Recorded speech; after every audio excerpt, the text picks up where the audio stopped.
Because in 1970s, you most focus on about Gombe, about your chimpanzee study. Then suddenly you jump out to care the bigger world.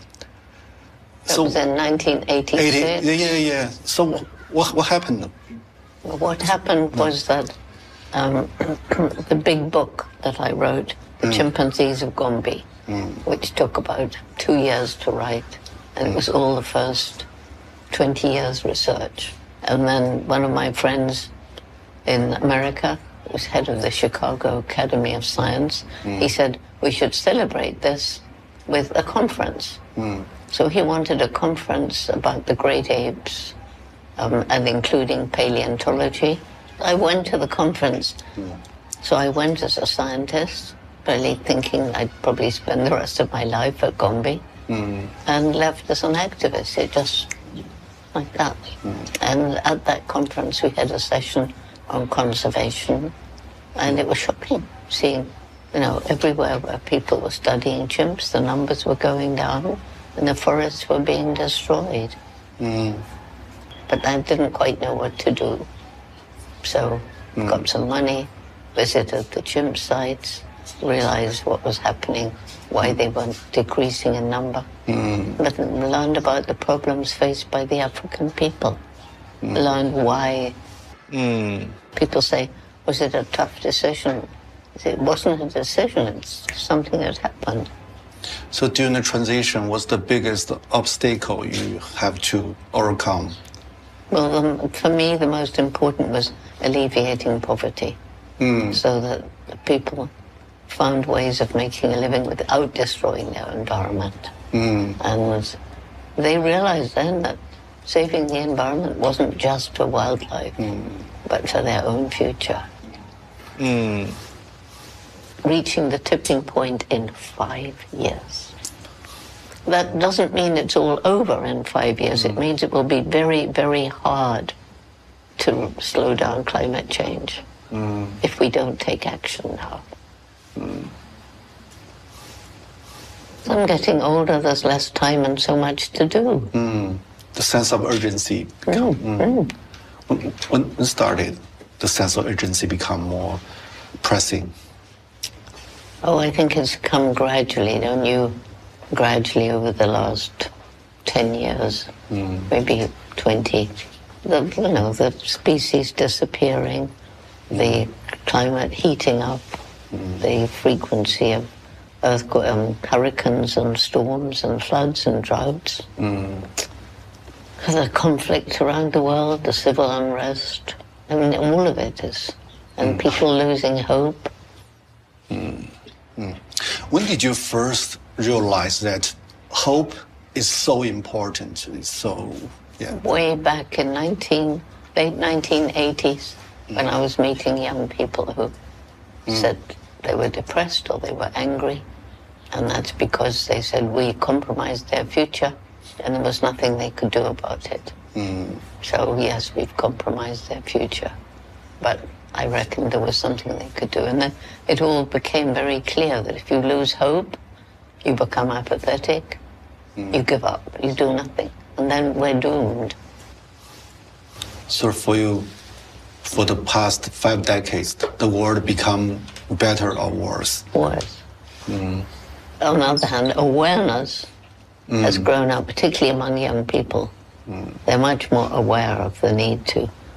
But unfortunately, in some of the very elite communities, like I won't mention places, but children growing up with very rich parents who just swan around private jets and everything.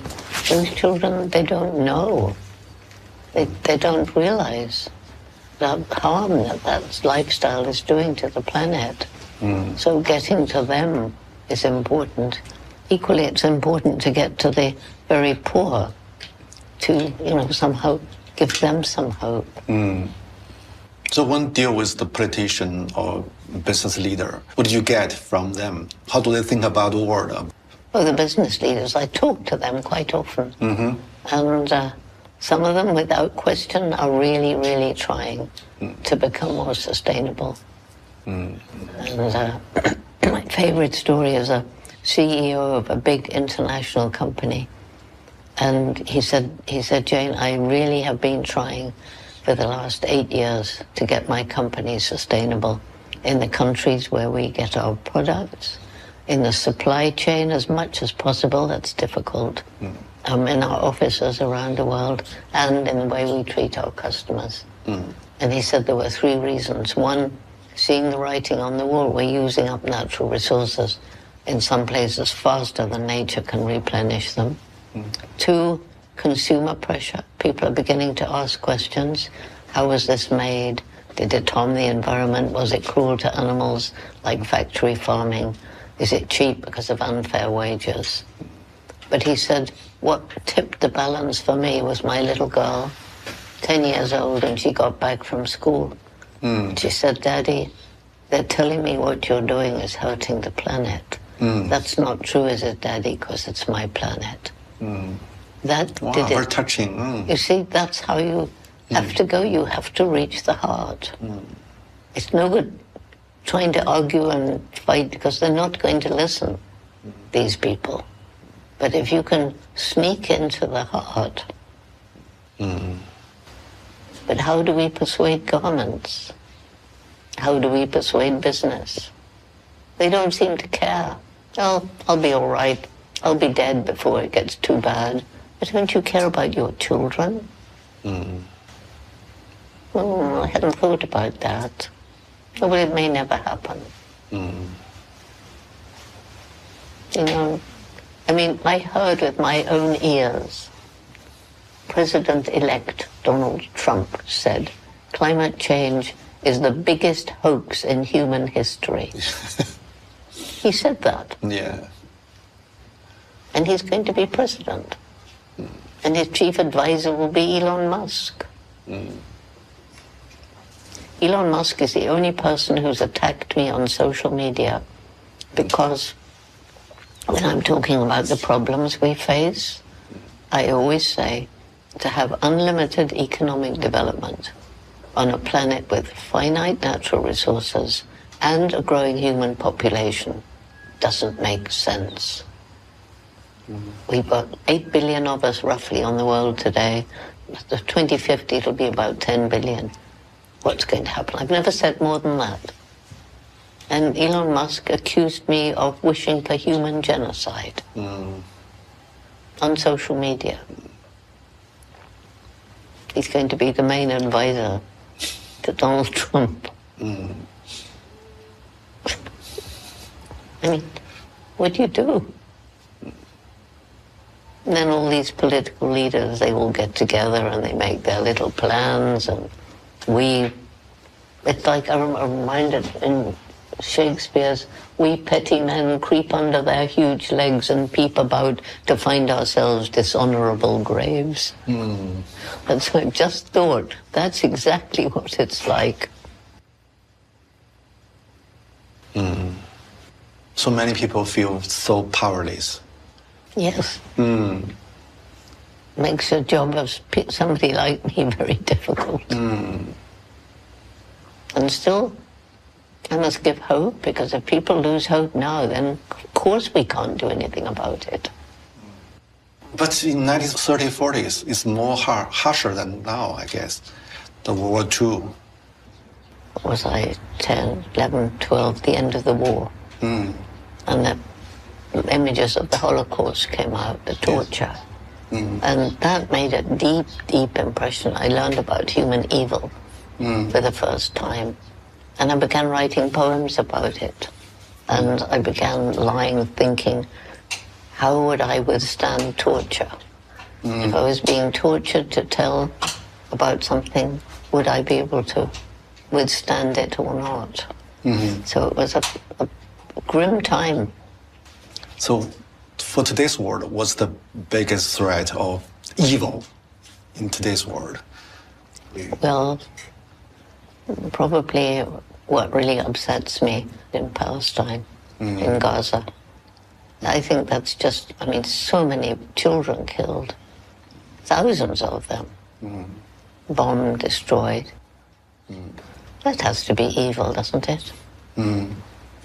So what's the best solution or attitude towards evil? Conquering it somehow. Go back to the Lord of the Rings. Sauron, the Dark Lord, and the orcs. It is really, it's almost like a whole scene of today. So we need, so we actually talk about this, when I'm talking about particularly the environmental problems of the world. And, there are people with the Jane Goodall Institute, with Roots and Shoots. And so I say, we've got to grow the fellowship. Lord of the Rings is Fellowship of the Ring. Well, we haven't got a ring, but we need to grow the fellowship to fight the Dark Lords. So I don't know what's going to happen, but I say to people sometimes when they say, well, I don't have hope, but I'll go on fighting anyway because, as I've always said, supposing there isn't any hope, which I really don't believe. I believe there is hope because I think we're beginning to wake up. But suppose there wasn't. Isn't it better to die fighting for what you believe in than just to give up and let your last days fade away and eat, drink, and be merry, for tomorrow we die? Because you said you like the Lord of the Rings very much. So if you were in book, what kind of role you would play? Frodo or Sam or Gandalf? Which one you want to play? I didn't ever want to play any here. I just admired them or hated them, depending. It's also about how people live in the dark times. So what did you get from the book? I mean, about courage, about maybe dilemma, persistence, hope. I mean, Frodo and Sam attempted the impossible, and that's one of my reasons for hope. The people who attempt the impossible and are told that they're stupid, but they succeed. How literature experience shape your scientific discovery? I don't know that it did. I mean, even as a little girl, I was out in nature watching birds and insects and squirrels and, loving to be out looking at the colors of the autumn tree and the little buds coming out in spring. And that tied in with poetry very much. Who is your favorite poet?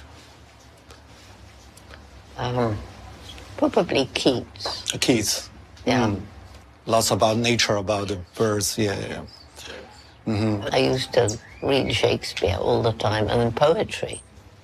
I read a lot of poetry, and I loved it. How does this kind of experience change your maybe scientific training? Because I haven't had scientific training. I'm much more romantic than a scientist. Yeah, actually, you're a romance-driven person, actually. Scientific method, the way I use it's fine, but scientific method, being objective and cold, that's led to a lot of cruelty. Your animals are just subjects. I was told we were not part of the animal kingdom, we're separate. That's rubbish.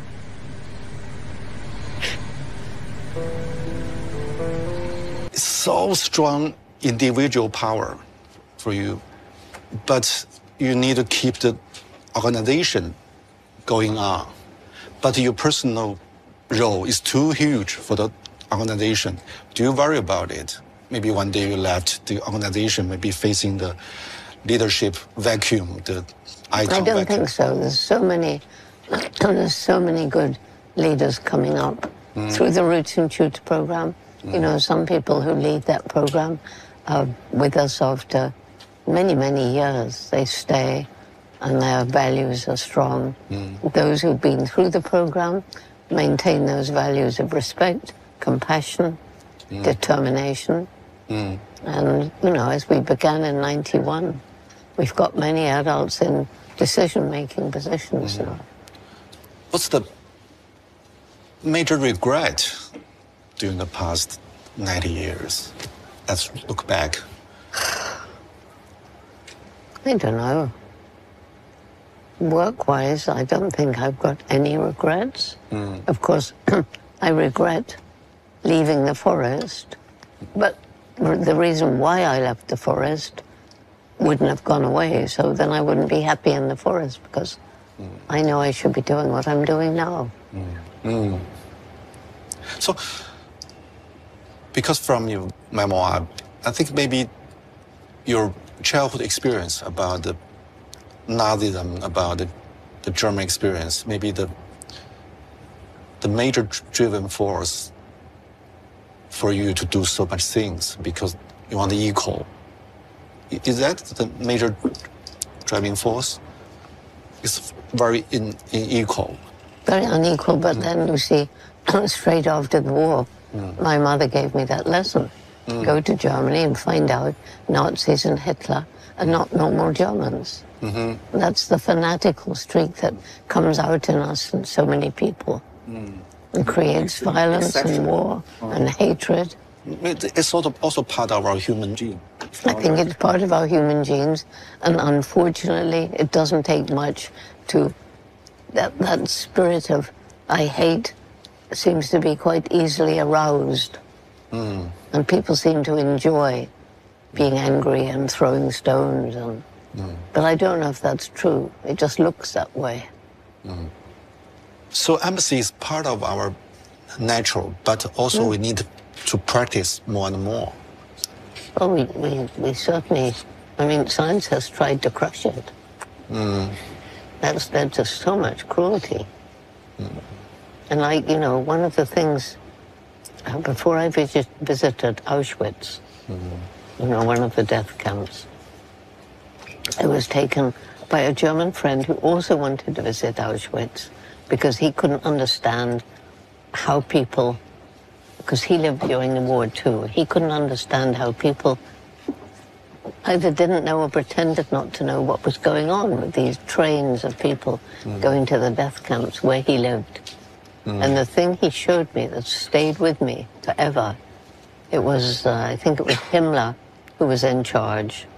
And there's a letter that he wrote to the young men who were going in as Gestapo into the prisons as warders.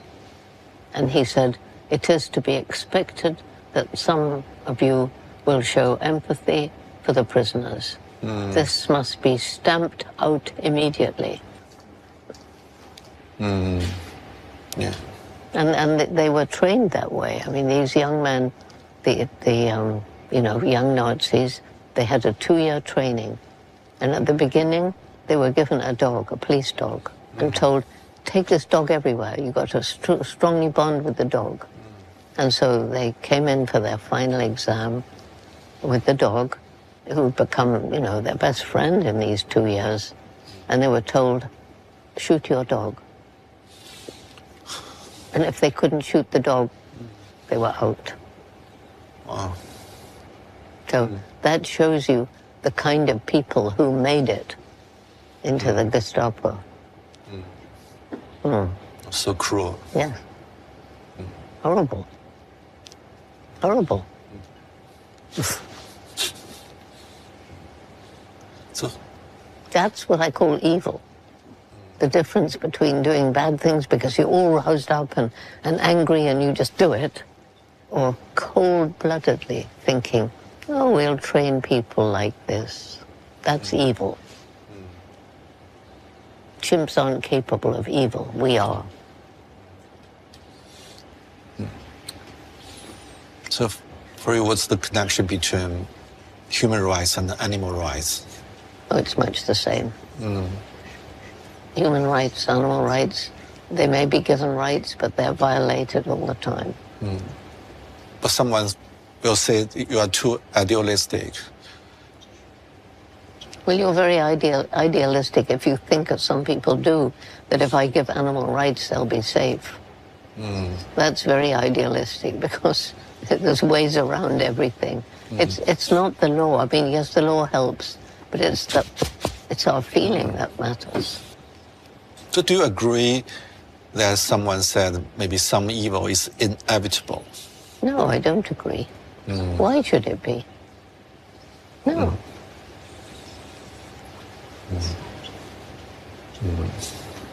Do you think that? I'm not so sure about it, but I mean, I think human beings are definitely capable of evil. yeah. But that's only if we get the situation better where there isn't a need for evil thoughts.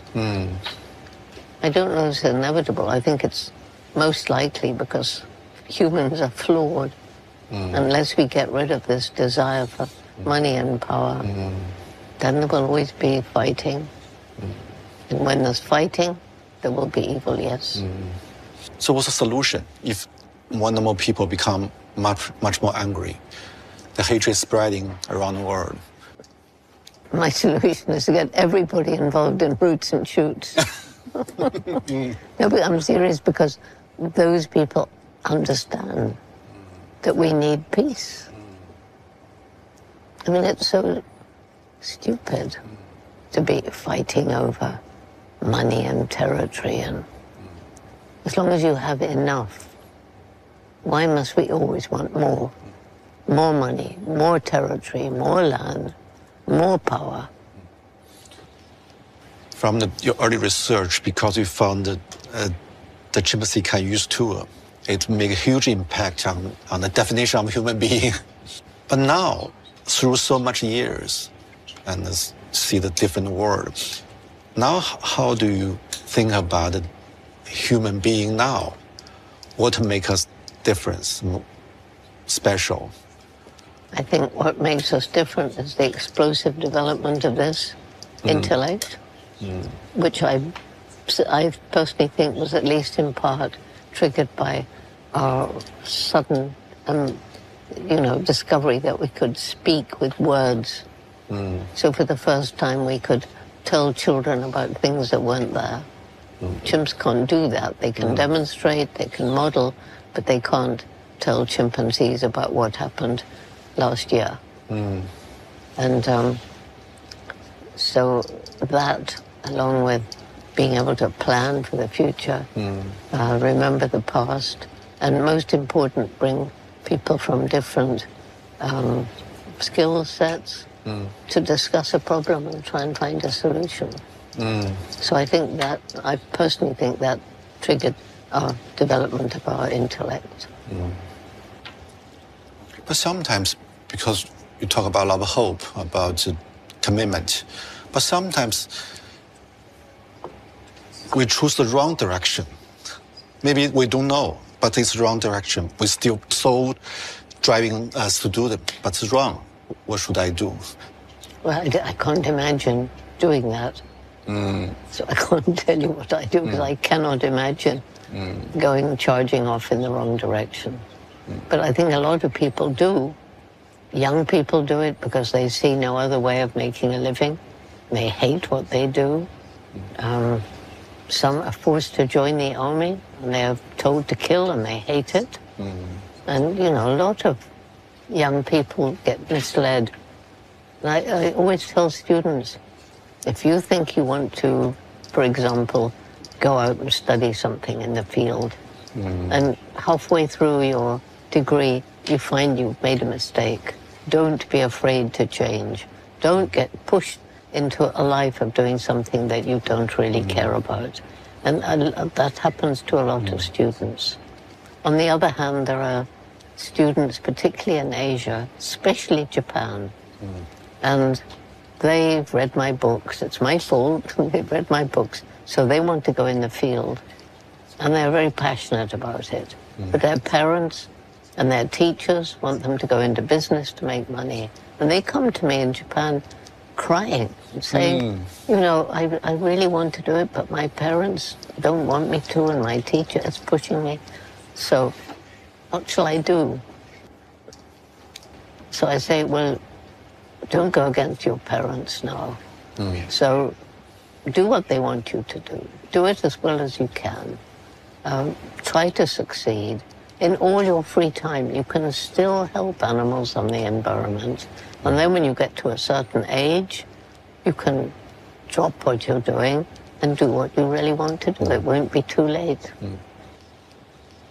So what's the difference and the relationship between hope and illusion? Hope and illusion. I would say. You want water? Some water. Everything here is cold. No.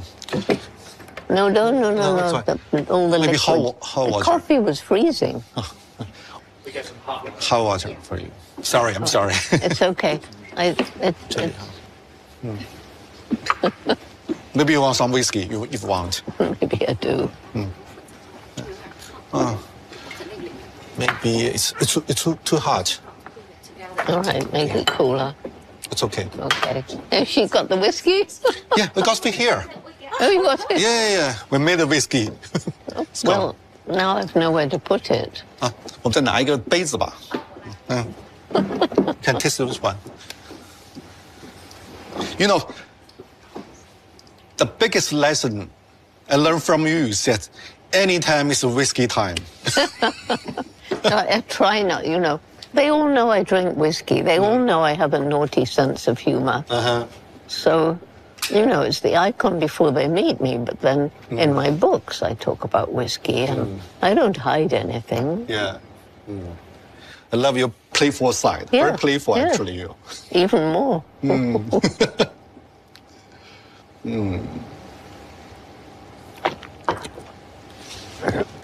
You see, it's helping my voice. I don't know what we were talking about when my voice gave out. You asked me a question, but I can't remember what it was. And then my voice. And we started talking about cold drinks. But I cannot remember what you asked me before that. Something I did not yet answer. But I can't remember it. Too much information for you, I guess. No, you should be able to remember your question. But you've forgotten it. And nor can I. Yeah, give me 1 minute. I can reconnect. Maybe, yes, kind of. Is silence good? Because Jen, I read lots of your materials, your speech and your interviews, because you have to repeat some stories again and again, and I truly want to know some different dimension of you, but sometimes I'm not sure. I don't know. How should I do to open maybe new conversation space, new dimension of the talk, so it also puzzle me. Well, you opened quite a lot yesterday. We talked about spirituality. We talked about life after death. We talked about all kinds of things. Yeah, and I don't know what other things you could talk about. I'm only one human being with one life. We print some pictures. You can maybe just have a look. Have a look. That was very meaningful for me. Figan? Figure. I mean, look. A bit blurry, I'm not sure, but I think that's Figan again. I think it must be. Here's Figan, interested in my hair. So curious. Yes. Oh, he was the most intelligent chimp we've ever had. And that was when Mum came, right at the early stages. Yeah. The first, she came for 4 months. Happy little family. My father home from the war in his uniform. Handsome, very handsome. Yes. Oh, yes. Oh, that's the famous one. People say it reminds them of the Sistine Chapel. The roof where God reaches to man or man reaches to God. Yeah. And this is man reached to chimps. Yeah. That's very symbolic to me. There's old Flo and Fifi and playing with little Flint, who liked to climb up to the top of the tent and slide down again and again and again. And there's my dear David Greybeard. And here's my even dearer Rusty. Rusty. Oh. Yes. The one who helped me stand up to the stupid professors at Cambridge. I mean, doesn't he look intelligent? Very. Do you mind to be a part of fairy tale? Well, no, I love to be part of a fairy tale.